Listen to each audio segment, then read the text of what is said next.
اعوذ باللہ من الشیطان الرجیم بسم اللہ الرحمن الرحیم۔ اللہ تبارک و تعالیٰ کے نام سے شروع جو بڑا مہربان اور نہایت رحم کرنے والا ہے۔ اللہ تبارک و تعالیٰ قرآن پاک کی سورہ العمران میں ارشاد فرماتا ہے، اور بے شک اللہ تبارک و تعالیٰ کا پہلا گھر جو لوگوں کے لیے مقرر کیا گیا وہ مکہ میں ہے، جو تمام دنیا کے لیے برکت والا اور ہدایت والا ہے۔ پیارے دوستو، کیا آپ جانتے ہیں کہ دنیا میں سب سے پہلے اللہ تبارک و تعالیٰ نے اپنے گھر خانہ کعبہ کو کس طرح اور کب بنایا؟ کیا یہ بات سچ ہے کہ اللہ تبارک و تعالیٰ نے خانہ کعبہ کو پیدا کیا؟ اور خانہ کعبہ کی تعمیر سب سے پہلے کس نے کی؟ اور خانہ کعبہ کا حج اور طواف کرنے والے سب سے پہلے کون لوگ تھے؟ اور آج کی خانہ کعبہ کی موجودہ تعمیر کتنے سو سال پرانی ہے؟ اور خانہ کعبہ کو اب تک کتنی مرتبہ تعمیر کیا جا چکا ہے؟ اور خانہ کعبہ کی پر اسرار تاریخ کیا ہے؟ پیارے دوستو، ان تمام تر سوالات کے جوابات قرآن و حدیث کی روشنی میں آج کی اس ویڈیو میں ہم آپ کو بتائیں گے، لہٰذا آپ سے گزارش ہے کہ ہماری اس ویڈیو کو اینڈ تک ضرور دیکھیے گا۔ پیارے دوستو، خانہ کعبہ ایک ایسا مقدس مقام ہے جس کو دیکھنے کے لیے ہر مسلمان تڑپتا ہے اور جس کا طواف کرنے کے لیے ہر مسلمان کا دل ترستا ہے۔ پیارے دوستو، خانہ کعبہ کی موجودہ عمارت 404 سال پرانی ہے۔ خانہ کعبہ کو اب تک 10 مرتبہ تعمیر کیا جا چکا ہے۔ پیارے دوستو، خانہ کعبہ کی سب سے پہلی تعمیر حضرت آدم علیہ السلام کی تخلیق سے 2000 سال پہلے ہوئی، اور خانہ کعبہ کی سب سے پہلی تعمیر فرشتوں نے کی، جس طرح کہ تفسیر قرطبی میں لکھا ہے کہ جب اللہ تبارک و تعالیٰ سے فرشتوں نے کہا کہ انسان تو تخلیق کے بعد زمین میں فساد برپا کرے گا اور بہت خون ریزی ہوگی، جس پر اللہ پاک نے فرمایا کہ جو کچھ میں جانتا ہوں وہ تم نہیں جانتے، فرشتے یہ گمان کرنے لگے کہ اللہ تبارک و تعالیٰ ہم سے ناراض ہو گیا ہے۔ اس وقت فرشتے اللہ تبارک و تعالیٰ کو راضی کرنے کے لیے اللہ تبارک و تعالیٰ کے عرش کے نیچے طواف کرنے لگے اور اللہ پاک کی تسبیح بیان کرنے لگے، تو اللہ تبارک و تعالیٰ نے ان پر رحمت نازل فرمائی اور اپنے عرش کے نیچے خوبصورت اور حسن و جمال والا گھر تعمیر کیا جو زبرجد کے 4 ستونوں پر قائم تھا، اور یہ گھر فرشتوں کے درمیان بیت المعمور کے نام سے متعارف ہوا، جس طرح کہ اللہ تبارک و تعالیٰ سورہ طور میں بیت المعمور کا ذکر فرماتا ہے۔ پیارے دوستو، بیت المعمور فرشتوں کا کعبہ ہے، اور یہ 7ویں آسمان میں عرش کے سامنے کعبہ شریف کے بالکل اوپر ہے۔ فرشتوں کے درمیان بیت المعمور کی ایسی ہی حرمت ہے جیسے زمین پر کعبہ معظمہ کی حرمت ہے۔ یہ آسمان والوں کا قبلہ ہے، اور ہر روز 70,000 فرشتے اس کا طواف کرتے ہیں اور نماز کے لیے حاضری دیتے ہیں۔ جو فرشتہ ایک بار بیت المعمور میں طواف کر لیتا ہے یا نماز پڑھ لیتا ہے، اس کے بعد دوبارہ اس کو کبھی موقع نہیں ملتا، بلکہ ہر روز نئے 70,000 فرشتے بیت المعمور میں حاضری دیتے ہیں اور اللہ تبارک و تعالیٰ کی عبادت کرتے ہیں۔ بخاری اور مسلم شریف کی حدیث ہے کہ حضور پاک صلی اللہ تعالی علیہ وآلہ وسلم کو بھی بیت المعمور دکھایا گیا۔ پیارے دوستو، سب سے پہلے اللہ تبارک و تعالیٰ نے فرشتوں کے لیے کعبہ بنایا جس کو بیت المعمور کہا جاتا ہے۔ اس کے بعد اللہ تبارک و تعالیٰ نے فرشتوں کو حکم دیا کہ زمین پر بھی اس بیت المعمور کی مانند میرا گھر بناؤ، تاکہ جس طرح فرشتے بیت المعمور کا طواف کرتے ہیں اسی طرح زمین پر میرے بندے اس گھر کا طواف کریں اور میری عبادت کریں۔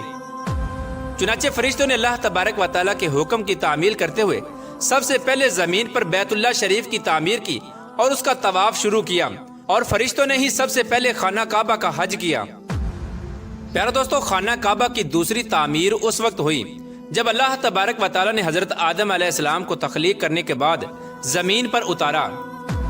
اس طرح جب حضرت آدم علیہ السلام جنت سے زمین پر تشریف لائے تو حضرت آدم علیہ السلام نے اللہ تبارک و تعالیٰ کی بارگاہ میں عرض کی، یا رب العالمین، میں یہاں نہ تو ملائکہ کی تسبیح و تکبیر سن سکتا ہوں اور نہ ہی کوئی عبادت گاہ دیکھتا ہوں، جیسا کہ آسمان میں بیت المعمور کو دیکھا کرتا تھا جس کے ارد گرد فرشتے طواف کیا کرتے تھے۔ حضرت آدم علیہ السلام کی یہ فریاد سن کر اللہ تبارک و تعالیٰ نے حضرت آدم علیہ السلام سے فرمایا کہ جاؤ، جہاں پر ہم نشان بتائیں وہاں کعبہ بنا کر اس کے ارد گرد طواف بھی کر لو اور اس کی طرف منہ کر کے نماز بھی ادا کرو۔ حضرت جبرائیل علیہ السلام کو اللہ تبارک و تعالیٰ نے حضرت آدم علیہ السلام کی رہبری کے لیے ان کے ساتھ بھیجا۔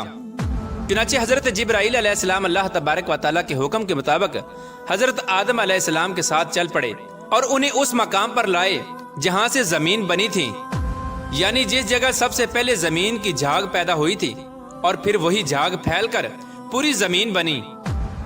اس مقام پر حضرت جبرائیل علیہ السلام نے اپنے پر کو زمین پر مارا تو 7 زمینوں تک خانہ کعبہ کی بنیاد ڈال دی، جن بنیادوں کو فرشتوں نے 5 پہاڑوں کے پتھروں کی مدد سے بھرا اور ان بنیادوں پر چاروں طرف دیواریں کھڑی کر دیں۔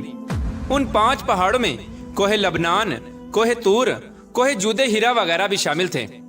اس طرح اس دوسری تعمیر میں حضرت جبرائیل علیہ السلام، حضرت آدم علیہ السلام اور حضرت اما حوا رضی اللہ تعالی عنہا نے بھی شرکت کی۔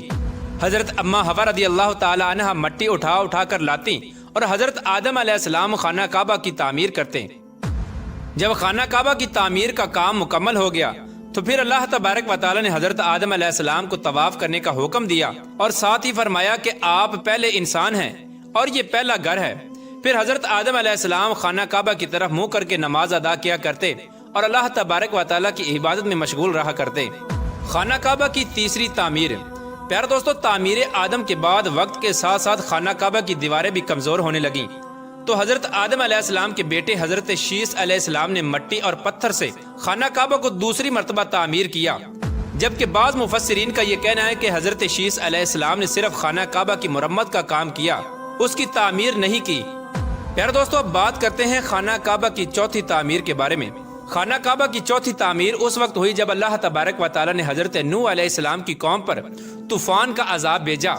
طوفان نوح میں خانہ کعبہ کی عمارت غائب ہو گئی اور بعض روایات کے مطابق خانہ کعبہ کی عمارت کو اٹھا لیا گیا اور یہ جگہ صرف ایک اونچے اور سرخ ٹیلے کی طرح رہ گئی تھی۔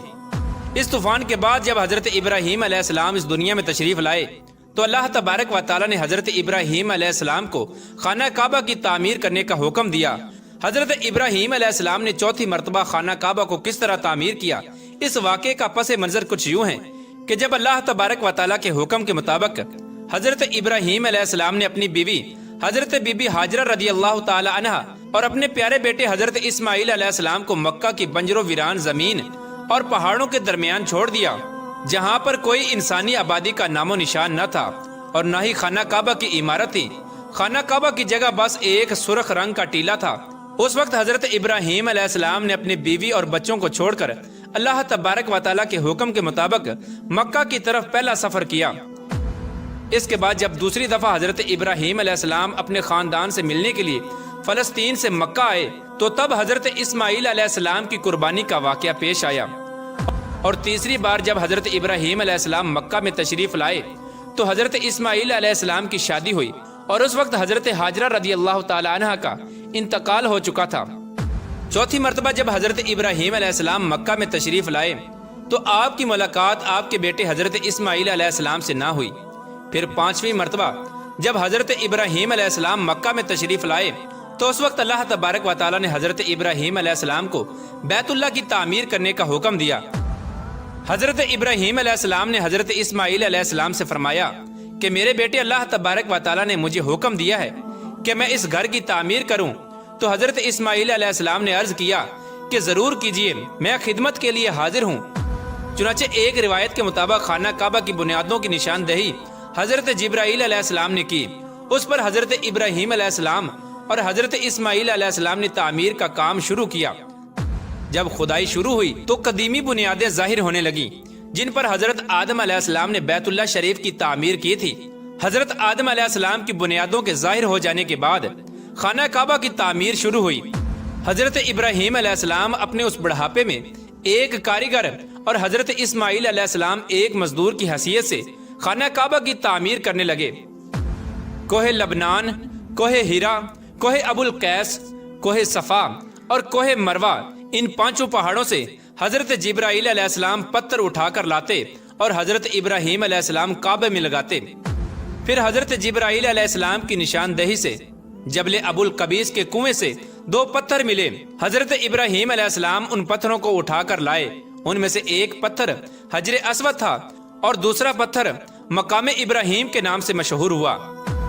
پیارے دوستو، مقام ابراہیم وہ مشہور پتھر ہے جس پر کھڑے ہو کر حضرت ابراہیم علیہ السلام نے کعبہ کی دیواریں بلند کی۔ جیسے جیسے خانہ کعبہ کی دیواریں بلند ہوتی جاتی ویسے ویسے یہ پتھر بھی ہوا میں بلند ہوتا جاتا۔ پیارے دوستو، نبی کریم رؤوف الرحیم صلی اللہ تعالی علیہ وآلہ وسلم نے ارشاد فرمایا کہ حجر اسود جب جنت سے اتارا گیا تو دودھ سے بھی زیادہ سفید تھا، پھر انسانوں کے گناہوں نے اسے سیاہ کر دیا۔ اور ایک اور روایت کے مطابق نبی کریم رؤوف الرحیم صلی اللہ تعالی علیہ وآلہ وسلم نے ارشاد فرمایا، حجر اسود اور مقام ابراہیم جنت کے یاقوتوں میں سے 2 یاقوت ہیں۔ اللہ تبارک و تعالی نے ان کے نور کی روشنی کو بجھا دیا۔ اگر اللہ تبارک و تعالی ان کے نور کی روشنی کو نہ بجھاتا تو یہ مشرق سے مغرب تک سب کو روشن کر دیتے۔